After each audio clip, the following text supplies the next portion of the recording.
जाय बेखौहाय लानानै इउज खालामनाय आं आसा खालामो नेक्स्ट टाइम माने रावबो माने रिग्रेट जानाय नङा आरो बेखौहाय खुलुमबाय मानगोनां रायजोफोर तो आरोबावनो नोंथांमोननोहाय आङो नै दखना देखायनो नायबावबाय माने देखायनो एक्चुअली मा जाबाय आरोना माने खायफानि मेसेजनि रिप्लाइखौबो आं होजोबख'नोनो आं हाले आरोना गोबांनो 500-600 गाहाम मेसेज फैयो तो आङो एकबारैनो हाखवा जाबाय मेसेजखौहाय रिप्लाइ खालामो स' नोंथांमोना दुखु मोननाङा आं चेष्टा खालामनाय आं उनावब्लाबो आङो रिप्लाइखौहाय आङो हैजोबनो आं चेष्टा खालामनाय ओमफ्रायहाय आंनि सियाथ' दा प्रडाक्शना गोदान नालाय गोदान खालामहोदों नालाय आङो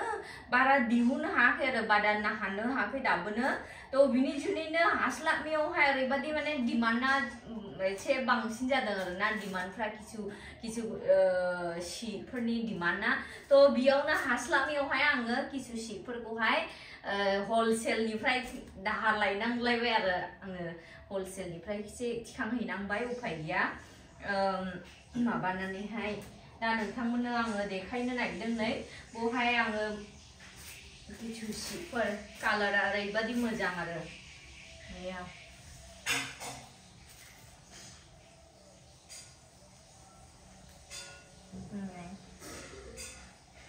बेनि आर'नाइया माबादि नोंथांमोना नायलांदो नै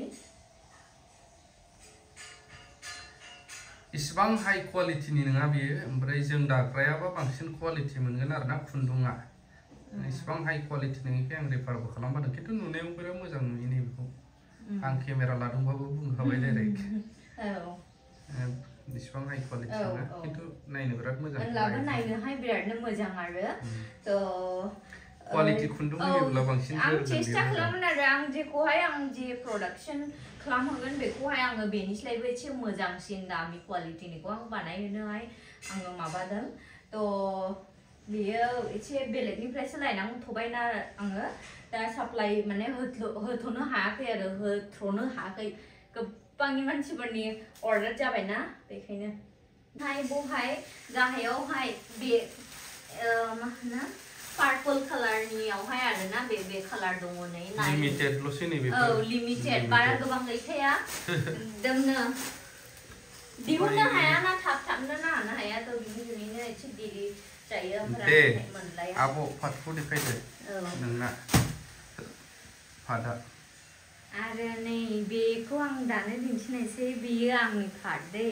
ओमफ्रायहाय बेखौहाय दखानावब्ला बिरादनो एक्सपेन्सिभ आरोना बे एसे प्राइसआ बांसिन गोग्लैयो खिन्थु आं होनब्लाबो आं चेष्टा खालामो जत'था हायो हा जेसेबां हायो एसे खम प्राइसआवनो हरनो आङो चेष्टा खालामोसै अरना माने स्मुथनो आरो बेनि सिनि क्वालिटिया बेयो पार्टब्लाबोनो गुबुनफ्रा एसे लिमोनो तो बेयो स्मुथनो आरो गाननोबो एसे मोजां जानाय ओमफ्राय अरनाखौ देखायनोसै आं नै बिदि आरो Oh my god नै बेयो ब्लाउज पिस आरोना बेयो ब्लाउज सेटखा दे आरो मोनसेखौ देखायबावदो नोंनिया दाखांनाया माने एक्चुअली बेबोनो बहुत मोजां क्वालिटीनिनो खा नैबेबो खिन्थु बेखौहाय हरदो बेखौ नाबा नोंनो गानदो खुन्दुङा थुंगेबाय बेना दायो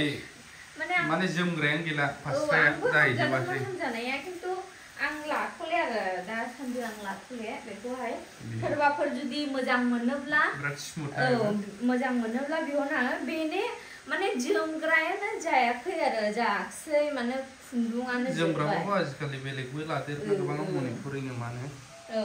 ब्लाउज पिस दङ आरो ब्लाउज पिसआ मोनफागोन बेजोंनो ओमफ्रायहाय जोमग्राखौल' गैया नालाय बेखायनो एसे आङो खम प्राइसआवनो हगारहरगोन बेखौहाय जायफोरनो नांगौ थाबनो बुंहरनो हागोन बैखौ देखायदो नोंनि प्रडाक्शना नैबे भेराइटि टाइप्स अफ कालार दङ नैबे नै बियो आरो दानिसो माखासे लाबोबावयो हलसेलनिफ्रायबो बेयो गुबुन दै बेयो माने दहाय आं जेखौ देखायदोंमोन बेफोर नङा बेयो दस्रा बेनि माने सिनि क्वालिटियाथ' आलादानोखा जाय बेखौहाय लानानै इउज खालामनाय आं आसा खालामो नेक्स्ट टाइम माने रावबो माने रिग्रेट जानाय नङा आरो बेखौहाय लानानैहाय लस फिल खालामनाय नङा बिराद मोजांखानि आर'नाइयाबो Oh my god. आर'नाइ नङा बियो फास्रा जोमग्रा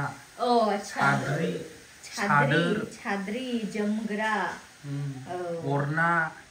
बिरादनो शाइनिंबो दङना बेयो शाइनिं कालार माने बिरादनो मोजां क्रीम कालार आंबो पसन्द जादोंमोन खिन्थु दासान्दि एसे डिमान्डआ बांसिन ना बेखायनो आङो एसे उनावहायसो आङो गावनि उनावहाय बानायनोसै प्लास्टिक सिङावहाय मोदान दोंनै बहुत कालार दं बियो बिराद मोजां मोजां बेखेवजोबोब्ला गासिबो लिमिटेड फटे गुफुरलाय नङा बेयो हाबानि थाखाय जागोन हाबानि थाखाय ना बेयो नर्माल एकदम घिया कालार बिराद मोजां खेवथ'नांला बेबो पाट पाट ना आरो मोनसे दङ मोनसे बे एसे ल' लेभेलनि खुन्दुं माने मोजाङानो बिराद स्लिम बेबो गोसोमा बेयो एसे ल' लेभेलनि बाव बेयो बेनिफ्राय बेयो मोजांसिन आरो ओमफ्रायहाय बे बिथांजोनाव नै आर'नाइ गस्लाबो दङ दायो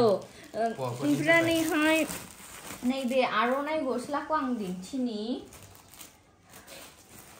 नैबे हौवाफोरनि थाखाय ना ओमफ्राय गामसायाखौबो दाखालहाय आं दिन्थिखादोंमोन गामसायाखौबो रगासे दिन्थिबावनि आङो बेयो जाबाय हौवाफोरनि नै आर'नाइ गस्ला आं दा बादा बेखौहायबो बादा माबाथ'वाखै नांगौब्ला नोंथांमोननि डिमान्डनि हिसाबैसो आङो बेखौबो प्रडाक्शन खालामनो हागोन फेभरेट कालार ओंखायनो बेखौल' बानायदों बे मोननैयानो आंनि बोराया हाबायावहाय बे कालारखौ गानदोंमोन ना जायफोरनो नांगौ बेखौहाय बुङोना दहायहाय सोरबा आगै माबानिफ्राय तामिलनाडुनिफ्राय आंखौहाय सोंहरदोंमोन आरो आर'नाइ गस्ला ओमफ्राय ओरैबादि कन्टेक्ट नाम्बार नांगौहाय थाखो कन्टेक्ट नाम्बारा सोरमोन आङो हमस्लाबनो हायाखिसै आगै भिडिअ नायदोंब्ला माबा हरफिन दै माबानानै सोंहरफिन आङो बुजिस्लाबाखिसै मबे नाम्बारमोनथाय नाम्बारखौबो सेभ खालामनो हायाखै आरोना गांसे देखायनो आङो गिदिर जात आखाइजों दानाय बियो बहुत मोजां बियो बिराद गोलावखाबो नै लोंथि गानग्रासो नालाय बियो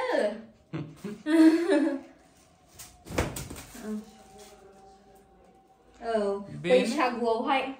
जेसेबांखिनि दङ दखानाव मोननायफोरनिफ्राय खम जागोन खिन्थु गोजान गोजाना बेनो पार्सेलावहाय बारा फिस थाङो अब्लाबो पार्सेलजोंबाबो मिलायनानै जाहाथे दखानाव मोननायफोरनिफ्राय खमसिन मोननो हायो टारगेट आंनि लाब थायाब्लाबो आङो हरनो सेस्था खालामगोन आरो बारा लाब थायाब्लाबो 10 थाखा 20 थाखा जाजायोब्लाबो बयखौबो जेन' आङो सेटिसफाइड खालामनो हायो आरोना जाथ'बाय दां मोनाबाय आं उन्दुनो ओंखारबाय ओइ सादोरखौ बिदोंमोन मानसिफ्रा बे नैबे सादोरआ बैसागुआव सोलियो आयौ माथो थाबथाखैलाय खुन्दुं बै लास्टनि बसनो बदोंबाय